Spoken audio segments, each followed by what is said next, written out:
கார்த்தி ஒரு நிமிஷம் அவங்க கேட்டுட்டு இருக்காங்க, அது பதில் சொல்லி முடியட்டும், அப்புறம் நீங்க கேளுங்க. மைக் வாங்கிட்டு கேளுங்க, கொஞ்சம் வெயிட் பண்ணுங்க கார்த்தி.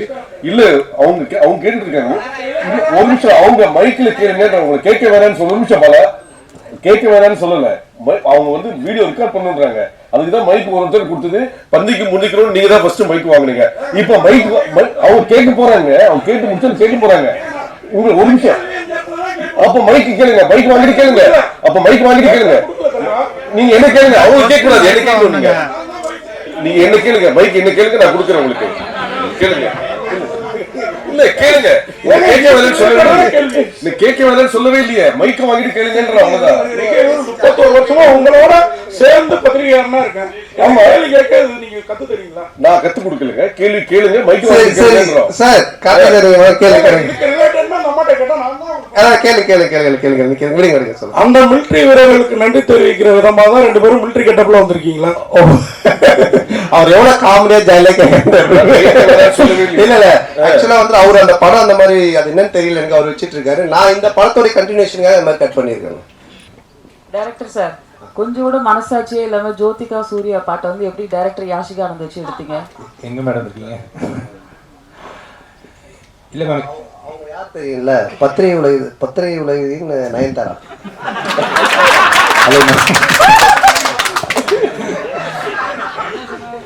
மேம், இது வந்து ஜிவிஎம் சார் ஆல்ரெடி இன்டர்வியூல சொல்லியிருக்காங்க. எங்களுக்கு எங்க படத்தோட ப்ரீ ரிலீஸ் ஃபங்க்ஷன் முன்னாடி அவர் வேற ஒரு இன்டர்வியூல கூட சொல்லியிருக்காங்க. ஆக்சுவலாக ரொம்ப என்ஜாய் பண்ணி பண்ணார். இது வந்து ஸ்க்ரீன் பிளேக்குள்ள ஒரு சீக்வன்ஸ். இது ஆக்சுவலாக இது வெறும் காமெடிக்காக மட்டும் எடுக்கல, இது ஸ்க்ரீன் பிளேவாகவே இது தேவைப்படுது. ஸோ நாங்களே கொஞ்சம் ஹெசிடேட் பண்ணி தான் சார்கிட்ட கேட்டோம். பட் அவர் ரொம்ப ஸ்போர்ட்டிவாக இது பண்ணி தான் அவன் நல்லா இருக்கு இது அப்படின்னு சொல்லி பண்ணார். நீங்கள் தேட்டரில் பாருங்க, பார்த்தீங்கன்னா உங்களுக்கு இதுக்காக பண்ணுறது ரிவீல் ஆகும் கண்டிப்பாக. Sir congratulations.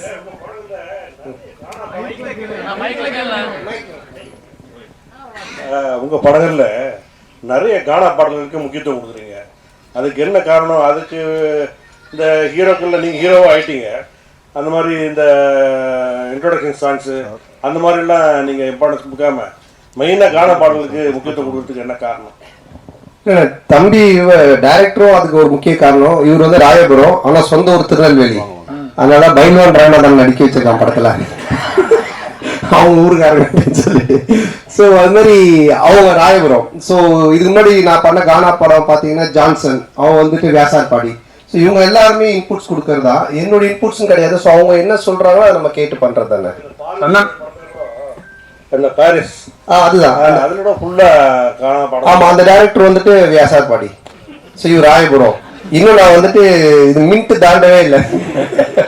சந்தானம் சார் மணி சார், எப்போதுமே எல்லாருமே நிறைய வசூல் வரணும், திருப்பதியிலவே வந்து நம்ம வந்து சாமி கும்பிடணும் அப்படிம்பாங்க.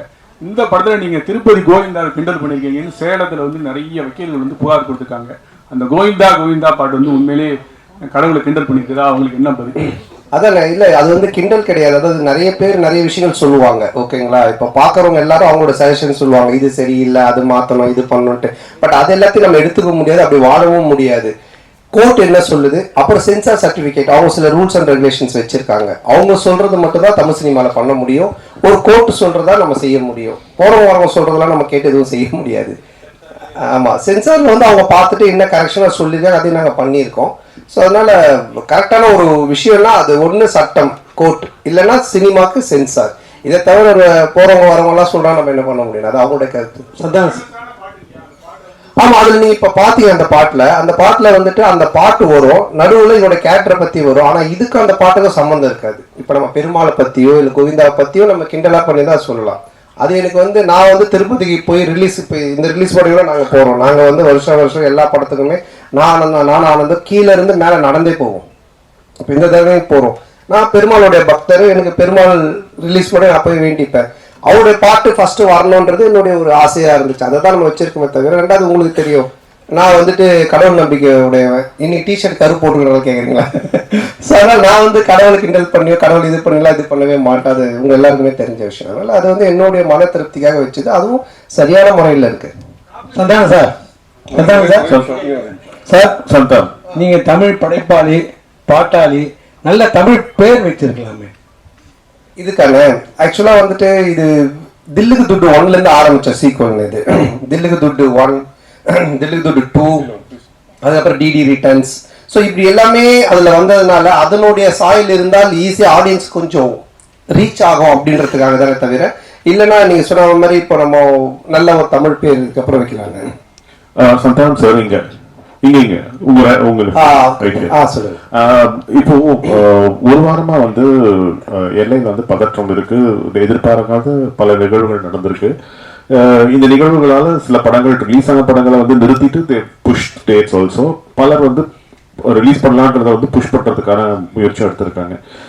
உங்களுக்கு அந்த மாதிரி ஏதாவது அன்சர்டனிட்டிஸ் இருந்ததா? போன வாரம் ஏதாவது மாற்றுதல் பிளான் பண்ணியிருந்தீங்களா? என்ன? ஆமா, நிச்சயமா இருந்துச்சு. அது நான் ப்ரொடியூசர் ஆர்ஐடியும் நான் வந்து டிஸ்கஸ் பண்ணோம், ஆர்யாவும் பேசிட்டு இருந்தாங்க. ஆனா அதுக்கப்புறம் அது நல்ல முறையில் கடவுள் அவர்களால் சுமூகமா அது இப்போ முடிஞ்சு ட்ரம்ப் அந்த ஒரு ட்வீட் பண்ணதுக்கு அப்புறமா அவர் சொன்னதுக்கு அப்புறமா இப்போ சால்வ் ஆனதுனால சரி ஓகே அகைன் நம்ம வந்துட்டு ப்ரொசீட் பண்ணலாம் அப்படின்ற ஸ்டெப் தான் எடுத்திருக்கோம். மேபி பதட்டமா இருக்கு, இன்னும் மோசமா போயிட்டு இருக்குன்னா நிச்சயமா நாங்களும் அதை எல்லாமே இது எல்லாத்தையுமே ஸ்டாப் பண்ணலாம்னு அவர்கிட்டே சொன்னோம். நிக்கில் முருகன்கிட்டே நாங்கள் என்ன சொன்னோம்னா, இல்லை சார் நம்ம ப்ரெஸ் இதெல்லாம் ஸ்டாப் பண்ணிடலாமே இன்னும். அப்புறம் மார்னிங் அந்த ஒரு நியூஸ் பார்த்துட்டு தான் அதுக்கப்புறம் சரி நம்ம ப்ரொசீட் பண்ணலாம்னு பண்ணோம். ஒரு நிமிஷம் கார்த்திக் ஒரு நிமிஷம். அவங்க கேட்டுட்டு இருக்காங்க, அது பதில் சொல்லி முடியட்டும். அப்புறம் நீங்க கேளுங்க, மைக் வாங்கிட்டு கேளுங்க. கொஞ்சம் வெயிட் பண்ணுங்க கார்த்தி. இல்ல அவங்க கேட்டுட்டு இருக்காங்க, ஒரு நிமிஷம். அவங்க மைக்ல கேளுங்க. அவங்க கேட்க வேணாம்னு சொல்ல, ஒரு நிமிஷம் பல கேட்க வேணாம்னு சொல்லல. அவங்க வந்து வீடியோ ரெக்கார்ட் பண்ணுறாங்க, அதுக்குதான் மைக் ஒருத்தர் கொடுத்தது. பந்திக்கு முன்னிக்கணும், நீங்க தான் ஃபர்ஸ்ட் மைக் வாங்குனீங்க. இப்ப மைக் அவங்க கேட்க போறாங்க, அவங்க கேட்டு முடிச்சு கேட்க போறாங்க. உங்க ஒரு நிமிஷம். அப்ப மைக் கேளுங்க, மைக் வாங்கிட்டு கேளுங்க. அப்ப மைக் வாங்கிட்டு கேளுங்க. நீங்க என்ன கேளுங்க, அவங்க கேட்க கூடாது. என்ன கேளுங்க, நீங்க என்ன கேளுங்க, மைக் என்ன கேளுங்க, நான் கொடுக்குறேன் உங்களுக்கு. கேளுங்க. இல்ல கேளுங்க, கேட்க வேணாம்னு சொல்லவே இல்லையே. மைக்க வாங்கிட்டு கேளுங்கன்ற அவ்வளவுதான். 30 வருஷமா உங்களோட சேர்ந்து பத்திரிகையாளனா இருக்கேன். ஆமா, கேட்க நீங்க கத்து தரீங்களா? நான் கத்து கொடுக்கலங்க. கேள்வி கேளுங்க, மைக் வாங்கிட்டு கேளுங்கன்றோம். சார்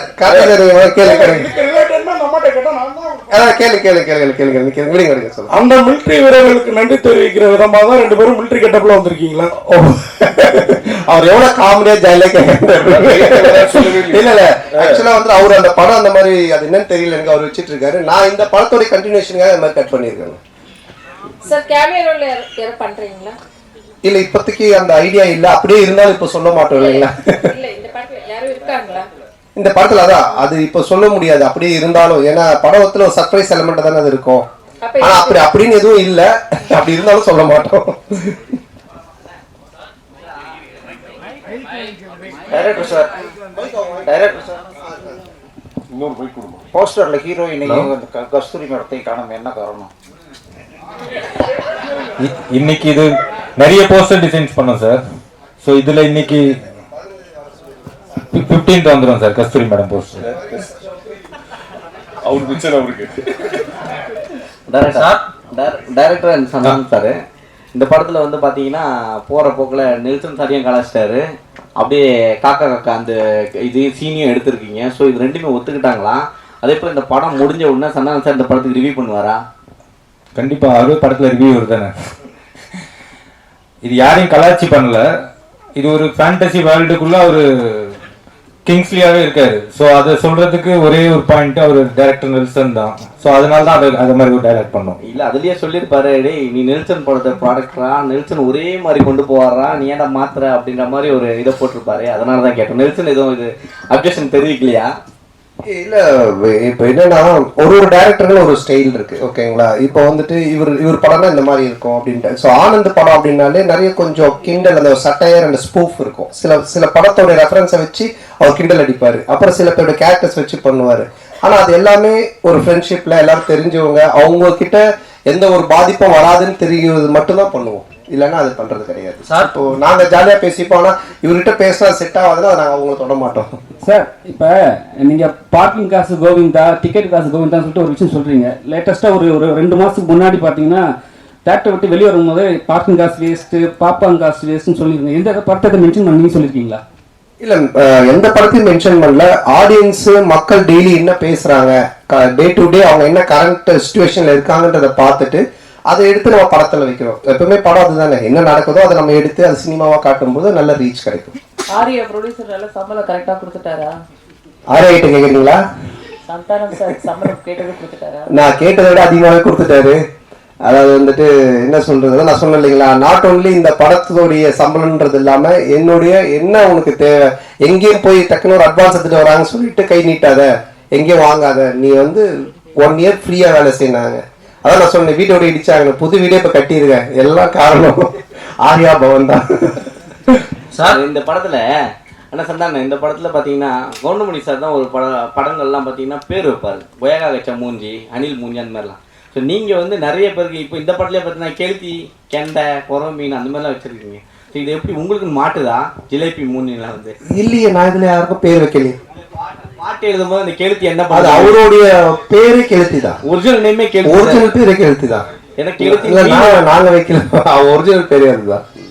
சார் உங்களுக்கு சூர்யா ஜோதிகா பாட்டு எடுக்கும்போது கௌதம் மேனன் வந்து என்ன சொன்னாருன்னா, அவர் படத்தையே ரீக்ரியேட் பண்ணிருக்காரு. அதுவும் நீங்க தான் சொல்லணும், கிண்டல் பண்ணி நீங்க ரொம்ப எடுத்துக்க மாதிரி எடுத்துருக்கு. அது யாஸ்ரீ ஆனந்த் கூட ஸ்லோ மெஷன்ல ஓட விட்டு அவர் ஒத்துக்கலாரா இப்படி? இல்லண்ணா, இப்போ அதான் நான் சொல்றேன், இப்போ நீங்க பாக்குறது ஒரு ட்ரெய்லர் இந்த டீசர்லாம் என்னன்னா உங்களுக்கு படத்தை பார்க்கக்கூடிய ஒரு ஆர்வத்தை தூண்டுறதுக்காக நாங்க துண்டா கட் பண்ணி வைப்போம். அவருடைய முன் கதை என்ன பின் கதை எதுவுமே தெரியாது. அப்ப அதை பார்க்கும்போது உங்களுக்கு ஒரு ஒரு என்ன சொல்றது, இது என்னவா இருக்கும், இது என்ன அப்படின்னு ஒரு கொஸ்டின் கேட்கலாம். அந்த ஒரு வைரலுக்காக அதை பண்றோம். பட் படமா நீங்க பார்த்துட்டாங்க அது ரொம்ப கிளியர் பிக்சர்ல கரெக்டா வரும். என்ன சொல்லுங்க, அந்த பாட்டை பார்க்கும்போது சூர்யா ஜோதியா கோவம் வராதா, சூர்யா ரசிகர்களுக்கு கோவம் வராதா? நீங்க எவ்வளவு கிண்டல் பண்ணிருக்கீங்க? இல்ல, இது கிண்டலாவே வராதுங்க. இப்ப என்னன்னா அவரு அந்த படத்தோட இயக்குனர், அவரு அதை பண்றாரு, அது ஏன் பண்றாரு, அதுக்கு ஒரு காரணம் இருக்கு. அந்த காரணத்தை சொல்லும் போது கண்டிப்பா தப்பா இருக்காது. நிறைய படத்துல நிறைய ரெஃபரன்ஸ் வைக்கிறாங்க, அது கரெக்டா அந்த கதையோட ஒத்து வந்தா ஓகே. திடீர்னு துண்டா சும்மா வெறுப்பேற்றதா வச்சுன்னா தப்பா இருக்கும். அண்ணா உங்களுக்கு வந்து ஆர்யாவை ரொம்ப பிடிக்கும், இப்போ ப்ரொடியூசரா நல்லா பிடிச்சிருக்கா, நண்பரா பிடிச்சிருக்கா? ஆர்யாவையா? இல்ல ரெண்டுமே தான். ஏன்னா நண்பரா இருந்ததுனாலதான் அந்த ப்ரொடியூசரா மாதிரி. ரெண்டு பேருமே வந்துட்டு என்ன சொல்றது, ப்ரொடியூசரா இருக்கும்போது சில நேரத்துல சண்டை வரும், நண்பனா இருக்கும்போது சண்டை வராது, அடிக்கடி கோச்சுப்பான். அது மாதிரி வந்துட்டு இது நான் சொன்ன இது மாதிரி பண்ணவே இல்லை, இது பாரு இப்படி ஆயிடுச்சுன்னு ஃபர்ஸ்ட் டே ஷூட்டிங்கே கால் பண்ணி நான் வந்து உனக்கு காமெடி சூப்பர் ஸ்டார் நான் சும்மா தான் பேர் வச்சேன், நீ நிஜமாலே பண்ணிட்டு இருக்க அப்படின்னா. ஏன் என்னென்ன வேட்டையின் ஷூட்டிங்ல எவ்வளவு செலவு தெரியுமா அப்படின்னா, தெரியாத மச்சான் இவ்வளவு செலவு அப்படின்னா. நம்ம ஷூட்டிங்ல எவ்வளவு செலவு தெரியுமா, எவ்வளோன்னா அதே செலவு, அதே 200 பேர், அதே இது. நான் உங்களுக்கு காமெடி சூப்பர் ஸ்டார் பேர் வச்சா சூப்பர் ஸ்டார் இவ்வளோ நீ செலவு பண்ணுவா அப்படின்னு சொல்லி கோச்சிக்கிட்டான். அப்புறம் நான் சொன்னேன், இல்லை வச்சா இது மாதிரி திட்டம் தேவைப்படுது அப்படின்னு. அதுக்கப்புறமா ரொம்ப சண்டை ஆயிடுச்சா டக்குனு என்ன பண்ணுவேன்னா, ஒரு 2 நாள் ஈஷாக்கு போயிடுவேன். உடனே ஃபோன் அடிப்பான், அங்கே அடிச்சிட்டு இல்லை சத்குருட்ட காசு வாங்கி கொடு அப்படின்வான். ஐயோ அவருக்கு அப்புறம் காசு வாங்கி தர முடியல, நீ அங்கே தானே போற, எனக்கு காசு வாங்கி கொடுத்துட்டு போ, அவர் பேர் போட்டு ப்ரொடியூசர் அப்படின்வோம். சரி மச்சா வந்து ஸோ ப்ரொடியூசர் அது மாதிரி சண்டை வரும். நண்பனா இருக்கும்போது எதுவுமே இருக்காது, ஃபுல்லா ஜாலி. ஆமா கொஞ்சம் அடிக்கடி நடக்கும். சார் போன மேடையில் அவங்களை கடவுளா பார்த்து காலில் உண்டாரு கூல் சுரேஷ், இந்த படத்துல இருக்கிறாரா? காணும். இல்ல இந்த படத்துல இல்ல, கடவுளை கொஞ்சம் தர்ஷனத்தை கொஞ்சம் தள்ளி வச்சிருக்கோம். சார் இங்க ஒரு பாட்டுல வந்து பாத்தீங்கன்னா படம் போட்டு 1 மணி நேரம் கழிச்சு வர்றாங்க, ஓசி டிக்கெட்ல வராங்கன்னு சொல்றீங்க, அது யார் சொல்றீங்க? இல்ல இப்போ நிறைய பேர் வந்துட்டு பாத்தீங்கன்னா பப்ளிக்ல வந்துட்டு இஷ்யூ பண்றாங்க, ஏதோ ஒரு டிக்கெட்ஸ் கொடுக்குறாங்க, இல்ல ஃபேன் ஷோ போடுறாங்க, ஏதோ ஒன்று பண்றாங்கன்னு வச்சுக்கோங்க. அதுல கும்பல்ல சில பேர் வராங்க, வந்துட்டு அவங்க எல்லாம் சில விஷயங்கள்லாம் பேசுறாங்க, அது வந்துட்டு நாளைக்கு பாத்தீங்கன்னா வைரல் ஆகுது. அது நிறைய என்ன சொல்றது ரிவ்யூஸ் ஷோஸ்ல நீங்க பாத்தீங்கன்னா இருக்கும். ஸோ இப்போ இதை வந்துட்டு வைரலா நிறைய பேர் பேசுறாங்க, கமெண்ட்ஸ்ல சொல்றாங்க, இவன் ஓசி டிக்கெட்ல வந்தவன்பா, இவன் பார் லேட்டா ஆச்சு, இதெல்லாம் வந்து கமெண்ட்ஸ்ல வருது. அது எல்லாத்தையும் எடுத்துதான் அந்த லிரிக்கெல்லாம் கேள்வி எழுதுனது. ஸோ எழுதும்போது நல்லா இருந்துச்சு, நாங்கள் கேட்டோம், இதெல்லாம் லைவ்ல இருக்குன்னா சரி ஓகே பண்ணிட்டோம். நீங்க இந்த படத்துல எப்படி ஓசி டிக்கெட் வாங்கி படம் பாக்குறீங்களா இல்ல தியேட்டர்ல போய் வாங்கி படம் பாக்குறீங்களா? நான் கொஞ்சம் ஓசி டிக்கெட் தான், ஏன்னா ரிவ்யூ பண்றோம் இல்லைங்களா, அப்போ ரிவ்யூ பண்ணும்போது எங்களுக்கு ஒரு ஷோ போடுவாங்க, அப்போ போவோம், அதனால என்ன வச்சு அதை கலாச்சி பண்ணியிருக்காங்க. ஆனால் சந்தானே இந்த வருஷம் பார்த்தீங்கன்னா உங்களுக்கு அதிகமாக உங்கள் நட்பு சைடில் வந்து இழப்புகள், 2 இழப்புகள், சேஷன்னா இன்னொன்று ஆண்டனி. ஸோ இந்த படத்தில் சேஷ் இருந்தால் எப்படி இருந்திருக்கும்? ஏன்னா இப்போ இல்லை. ஸோ ஒருவேளை சேஷுக்கான ஏதாவது சீக்வன்ஸ் ஏதாவது வச்சுருந்தீங்களா? அது இல்லாமல் டிடின்ற இதுக்கு வழக்கம் போயிட்டுருக்கு. இல்லை இருக்கு, அதாவது வந்து எங்கள் டீம் எல்லாருக்குமே நாங்கள் எழுதுவோம், அதில் இருந்துச்சு. ஆனால் பட் காலத்தின் இது அவர் இல்லை. பட் எல்லாருக்குமே எங்கள் டீமில் எல்லாருமே வச்சுதான் எழுதுவோம். இப்போ கம்ஃபர்ட் ஜோன்னு ஒரு சில ஹீரோஸ் இருக்காங்க, அதே டைரக்டர் அதே டீமோட. இந்த ஹீரோஸ்க்கு வந்துன்னா உங்களோட டீம் பண்ணால் கரெக்டாக இருக்கும். இதை நீங்கள் எப்படி பார்க்குறீங்க? உங்களுக்கு இதே மாதிரி தான் ஃபஸ்ட்டு பார்ட் 1, இப்போ 2, இதுக்கு அப்புறம் 3 பண்ண போகிறேன்னு சொன்னீங்க. ஸோ இதை தாண்டி நீங்கள் சந்தானமாக ஒரு ஆக்டராக, இப்போவும் ஆக்டராக இதை தாண்டி ஒரு லெவலுக்கு வர வாய்ப்பு இருக்கா? இல்லை சார், இப்போ என்னென்ன படம் பார்த்தீங்கன்னா ஃபர்ஸ்ட் மாதிரிலாம் ஒரு படம் பண்ணோம் டக்குன்னு இன்னொரு கதை அப்படின்லாம் கிடையாது. ஏன்னா இன்னைக்கு ஓப்பன் மீடியாவாகி போச்சு. ஓடிடி பிளாட்ஃபார்ம் வந்தோடனே ஹாலிவுட் படத்துலேருந்து எல்லா படங்களுமே ஆடியன்ஸ் எல்லாத்தையுமே பார்க்குறாங்க. ஸோ ஒரு டைரக்டரோட ட்ராவல் பண்ணி ஒன்று சிங்க் ஆகி ஒன்று வந்து செட் ஆகிறதுக்கு மினிமம் ஒரு 2-3 படம் ஆகுது. அதனால தான் டக்கு டக்குன்னு மாற்றி போக முடியல. ஏன்னா என்னோட சிங்க் அவருக்கு தெரியணும், அவரோட சிங்க் எனக்கு தெரியணும். அதுக்காக தான் அது மாதிரி ட்ராவல் பண்ணுறமே தவிர மற்றபடி. சந்தனம் சார் இங்கே தான் திரும்பி உங்களுடைய நட்பு வந்து சிம்புவோட வந்து எல்லாருக்கும் தெரிஞ்ச விஷயம். அண்ட் அவர் வந்து ஒரு ரிக்வெஸ்ட் வச்சிருக்காரு உங்ககிட்ட, நீங்க மறுபடியும் காமெடியனாவும் படம் வந்து நடிக்கணும் அப்படின்ட்டு. அந்த ரிக்வெஸ்ட்டை எவ்வளவு தூரத்துக்கு நீங்க எடுத்துட்டு இருக்கீங்க? இனிமேல் சந்தானம் காமெடியாகவும் அடிக்கடி படத்துல பார்க்க முடியுமா? ஏன்னா உங்களுக்குன்னு ஒரு ஃபேன் பேஸ் இருக்கு, அந்த ஃபேன் பேஸ் நீங்க மறுபடியும் காமெடி ரோல்ஸும் பண்ணணும்னு எதிர்பார்க்குறாங்க. இல்லை அதுதான், இப்போ காமெடி ரோல்னா நீங்கள் ஃபஸ்ட்டு பார்த்த சந்தானத்தை பார்க்க முடியாது. நிச்சயமாக அந்த மாதிரி ஒரு சந்தானம் இருக்காது. ஏன்னா அது இப்போவே ஆடியன்ஸு டிவியில் நிறைய ஷோஸில் நிறைய ஆதித்யா சேனல் சிரிப்புலாம் பார்த்துட்டாங்க, நீங்களும் யூடியூப்ல நிறைய பார்த்துருக்கீங்க. ஸோ புதுசாக ஒன்று பண்ணணும், அதை எப்படி டிசைன் பண்ணி பண்ணணுன்றதை நானும் யோசிச்சுக்கிட்டு இருக்கேன். அண்டு எல்லா படத்துலையும் என்னால் பண்ணுவேனான்னு எனக்கு தெரியல. ஏன்னா எனக்கு ஆல்ரெடி கமிட் ஆகி ஹீரோவாக பண்ணக்கூடிய அட்வான்ஸ் கொடுத்து ஒரு 3-4 பேர் ஆல்ரெடி வெயிட்டிங்கில் இருக்காங்க. ஸோ அதுவும் நான் பண்ணணும். இப்போ அதுவே நான் ஒரு படத்தை திருப்பியும் அவங்களுக்கு ரிட்டர்ன் பண்ணிட்டு தான் எஸ்டிஆருக்காக அதை பண்ணுறேன். அவருக்கு அதை என்ன மாதிரி பண்ண முடியுன்றதை நான் இப்போ டிசைன் பண்ணிட்டு இருக்கோம். அதுக்கப்புறம் ஆர்யாவோட ஒரு கமிட்மெண்ட் இருக்குது. நான் வடக்குப்பட்டி ராமசாமிலே சொன்னேன் ஆர்யாவோட நான் பண்ணணும் அப்படின்ட்டு. ஸோ அந்த கமிட்மெண்ட்டும் போயிட்டு இருக்கு. ஸோ அதுக்கும் பேசிட்டு இருந்தோம். பட் இவன் எப்போ பண்ணுவான்னு தெரியல. இவங்கிட்ட அப்படின்னா ஆர்யா கியூபுக்கே 1 week அனுப்பினா அப்படின்னு சொன்னேன். ஸோ ஆனந்த் ஒரு லைன் ஒன்று எழுதி இருக்கான் எங்கள் 2 பேரை வச்சு. அதில் ஒரு கேரக்டர் ஒன்று பண்ணலான் இருக்கோம். ஸோ பண்ணுவோம் கண்டிப்பாக. ஆனால் நிறைய பண்ணுவோம்னான்னு தெரியாது, பழச பண்ண மாட்டேன் நிச்சயமா. ஆனா இந்த கொஸ்டினோட தொடர்ச்சி தான் இது. சிம்பு சார் சொன்னாரு தமிழ் சினிமாவில் காமெடி நடிகர்கள் குறைஞ்சிட்டாங்க, காமெடியும் கம்மியாயிடுச்சுன்னு சொல்றாங்க. அது எப்படி நீங்க பாக்குறீங்க? அவர் சொன்னதுக்கு எங்களை வந்து பாக்குறீங்க நான் எப்படி சொல்லல. அவர் உங்கள்கிட்ட சொன்னாரு, நீங்களா வந்து ஆக்டர் ஆகி போயிட்டீங்க, ஹீரோ ஆகி போயிட்டீங்க, ஸோ வந்து தமிழ் சினிமாவில் காமெடி கம்மியாயிடுச்சுன்னு சொன்னாரு. இல்ல என்கிட்ட அவர் பர்சனலா சொல்ல பப்ளிக்கா எல்லார்கிட்டயும் சொன்னாரு. அப்போ நீங்க நடிக்க வாங்கன்னு கூப்பிட்டா நான் அதுக்கு எஸ்ன்னு சொன்னேன். அதை நான் எப்படி சொல்ல முடியும்? அரே சார்பட்டா பயங்கர ஹிட், பிளாக் பஸ்டர், செகண்டும் வரப்போகுதுன்றாங்க. அதில் நீங்கள் இருக்கீங்களா, இல்லை அடுத்த படத்துக்கு ப்ரொடியூசராக களத்தில் இறங்க போகிறீங்களா சந்தானம் சார் வச்சு? இல்லை, இப்போ சார்பட்டா வந்து ஆகஸ்ட்லேருந்து ஷூட்டிங், இப்போ பார்ட் 2. இப்போ வந்து வேட்டுவோம் ரஞ்சித் சார் அந்த படம் ஷூட்டிங் போயிட்டுருக்கு. ஸோ கண்டிப்பாக அது ஆகஸ்ட்லேருந்து பார்ட் 2 ஸ்டார்ட் பண்ணுறோம் சார். நீங்கள் ப்ரொடியூஸ் பண்ணதுக்கப்புறம் சந்தானம் சார் நீங்கள் சொன்ன மாதிரி கேட்க ஆரம்பிச்சாரா, இல்லை அவர் சொல்கிறது நீங்கள் கேட்க ஆரம்பிச்சிங்களா? ஏன்னா பார்ட்லேயே சொல்லியிருப்பாரு. இந்த படம் பொறுத்த வரைக்கும் வந்து ப்ரொடியூசர்னு பேர் தான், பண்ணதெல்லாம் இவர் தான். ஏன்னா சொன்னால ஃபர்ஸ்ட் டே ஷூட்டிங் போய் அந்த செலவு லிஸ்ட் எடுத்து பார்த்தேன். டேய் உண்மையான கப்பலில் ஷூட் பண்ணாலும் இவ்வளோ செலவாகுதுடா அப்படின்னு சொன்னேன்.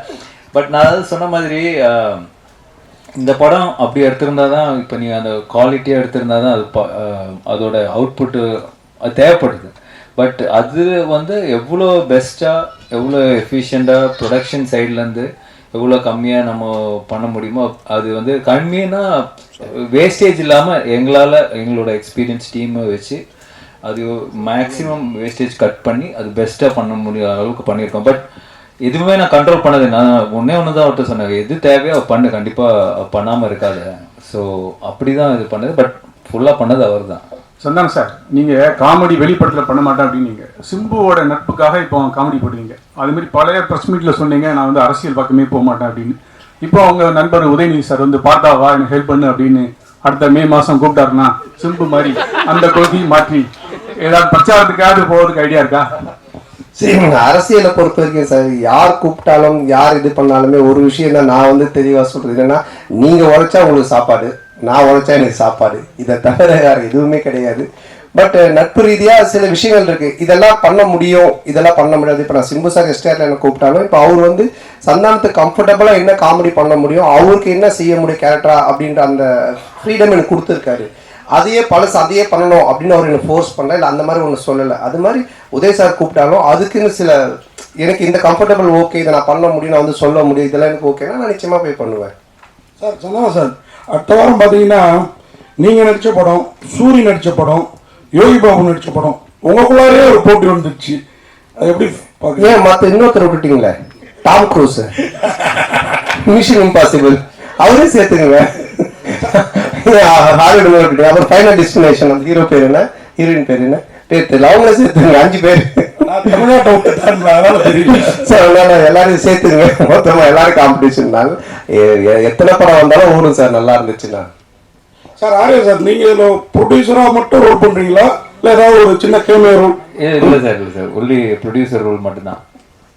ஆனால் சந்தானண்ணே, என்னதான் படம் கஷ்டப்பட்டு எடுத்தாலும் ரிவ்யூவர் வந்துட்டு முதல் நாளே கிழிச்சு தொங்க விடுவாங்க. இதை எப்படி பார்க்குறீங்க? ஏன்னா ரொம்ப கஷ்டப்பட்டா எடுக்கிறோம் எல்லாருமே. ஸோ ஏதாவது வரும் இல்ல, அதை பார்க்கறத விட உங்க 2 பேர் தான் நான் பாக்குறேன். மாத்தி ஏதாவது ஒரு பிரச்சனை பண்ணிட்டு இந்த அன்னிக்கேள்வி போய் இந்த அன்னிக்கேள்வி 2 பேர் பண்றத நல்லா பார்த்துட்டு இருக்கேன். சரி, அப்படிலாம் கிடையாது. நல்ல படம் வந்தா நல்லது நல்லா இருக்குன்னு தான் சொல்றாங்க. ஓகேங்களா? ஸோ வந்துட்டு இப்போ இவர் ப்ளூ சட்டை மாறனே பார்த்தீங்கன்னா எல்லா படத்தையும் அவர் கழுவி ஊத்துறது இல்லை, நல்ல படத்தை நல்லா இருக்குன்னு தான் சொல்றாரு அவரு. இந்த மாதிரி எல்லாம் நிறைய ரிவ்யூஸ் வந்து நல்லா இருக்கிற படத்தை நல்லா இருக்குன்னு சொல்றாங்க. அதனால இது நல்லா இருந்துச்சு நல்லா இருக்குன்னு சொல்ல போறாங்க, அவ்வளவுதான். தப்பு இருந்துச்சுன்னா நாங்கள் பார்த்துட்டு இது தப்பா இருந்தா உண்மையிலேயே நாங்கள் திருத்திக்க பார்ப்போம். தப்பு இல்லைன்னா அவரு சரி அவர் ஏதோ சொல்றாருன்னு சொல்லிட்டு போவோம், அவ்வளவுதான். ஆனந்த் சார், தொடர்ந்து சந்தான சாருக்கே ஸ்கிரிப்ட் பண்ணிட்டு வந்துருக்கீங்க செகண்டு. அடுத்ததும் சந்தான சாருக்கே தான் லைன் சொல்லியிருக்கீங்கன்னு சொல்றாங்க. அடுத்து வெளியே வரதுக்கான வாய்ப்பு இருக்குமா? வேற ஹீரோக்களுக்கு பண்றதுக்கான வாய்ப்புகள்? இல்லை கண்டிப்பாக பண்ணணும், அப்படிதான். அதுதான் ஃபஸ்ட்டு ஆர்யா சார் வச்சு ஒரு ரிஹர்சல் பார்க்கலாம். இல்லை ஆர்யா சாருக்கு சொன்னாங்க முன்னாடியே லைன் தான் சொல்லு, ரெடி பண்ணி சொல்லு அப்படின்னாங்க. ஸோ கண்டிப்பாக இது முடிஞ்சோன்னா அடுத்து சாருக்கு தான். சந்தானம் சார், இந்த படத்துல கஸ்தூரிக்கு வந்து நீங்க பையனா நடிக்கீங்க, அவங்க அம்மாவா நடிக்காங்கன்னு ஒரே பேச்சா இருக்கு. அது எப்படி யோசிச்சு பார்த்தீங்க? கஸ்தூரி அம்மாவா செட்டில் நீங்க அம்மா அம்மா அப்படின்னு கூப்பிடும் போது அவங்க ஃபீலிங் எப்படி இருந்தது? கஸ்தூரி மேடம் சார் கேட்க சொன்னாரா? நான் கேட்டா வந்து ஏதாவது சொல்றாங்க, நீ கேளு. இல்ல இது படம் பார்த்தீங்கன்னா தெரியும். ஏன்னா வந்துட்டு அவங்களுடைய என்ன சொல்றது, அவங்கள வந்து அம்மாவா கூப்பிட்டு அவங்கள வந்து பண்ண வைக்கணுன்றது எங்களுடைய வந்துட்டு மோட்டிவேஷனே கிடையாது. ஏன்னா இப்போ எனக்கு ஒரு அம்மானா அவங்களுக்கு ஒரு ஏஜ் குரூப் இருக்கு, அது கூப்பிட்டு தான் பண்ணுவோம். பட் இது ஒரு ரீசன் இருக்கு கதையில அப்படின்றத நாங்கள் எக்ஸ்பிளைன் பண்ணோம். அதை கேட்டுட்டு அவங்களுக்கு ரொம்ப பிடிச்சி போச்சு. ஸோ அதனால தான் அவங்க அதை பண்ணாங்க. நீங்கள் படம் பார்க்கும்போது நீங்கள் கண்டிப்பாக கஸ்தூரி மேடமோட ஃபேனாக தான் இருப்பீங்க. அதனால வந்துட்டு நிச்சயமா அவங்க 2 தடவை பார்ப்பீங்க. டைரக்டர் சார், அது மாதிரி அன்னைக்கு சந்தான சார் அந்த ஆடியோ ரிலீஸ்ல பேசுறப்ப அவருக்கு புக் காமெடி இருக்கு, முட்டராஜனுக்கு எலி காமெடி இருக்கு, சந்தான சாருக்கு என்னெல்லாம் காமெடி இருக்குது படத்தில்? சந்தானம் சார் தான் இந்த காமெடியோட ஃப்ளோவே டேக் ஓவர் பண்ணுறவர். டோட்டலாக உங்களுக்கு ஓப்பனிங் படம் ஆரம்பித்ததுலேருந்து இந்த படத்தில் தான் சொன்னேன், ஓஜி சாண்டா ரிட்டர்ன்ஸ்ன்ற மாதிரி. ஏன்னா ஓவரால் இந்த படத்தையே கேரி ஓவர் பண்ணுறது சந்தானம் சார் தான். அவரோட ஸ்க்ரீன் ப்ரெசன்ஸ்லேருந்து அவரோட லுக்கு, அவரோட பாடி லாங்குவேஜ் ரொம்ப ஃப்ரெஷ்ஷாக இருக்கும். உங்களுக்கு பார்க்கும் போது ஆடியன்ஸ்க்கும் சரி, எனக்கு அதான் எப்பயுமே சொல்லுவேன், எனக்கு ரொம்ப பிடிச்சது பார்த்தா காட்டுப்பூச்சி அந்த மாதிரி கேரக்டர்ஸ் பண்ணணுன்னு. ஸோ அதை பிரேக் பண்ணுவான் இந்த கிசா 47. கண்டிப்பாக என்ஜாய் பண்ணுவீங்க. சந்தானம் சார், இந்த டிடி பிரச்சனை உங்களை விட்டு போகவே மாட்டுது. இந்த டிடி பிரச்சனைக்கு ஏதாவது தீர்வு இருக்கா? ஏன்னா உங்களுக்குள்ளேயே தான் நடந்துட்டு இருக்குன்னு ஒரு வார் போயிட்டு இருக்கு அப்படின்றாங்க. இல்லை அது வந்துட்டு என்ன சொல்றது, ஒரு படம் ரிலீஸ் ஆகும்போது இப்போ பல பிரச்சனைகள் வரும்.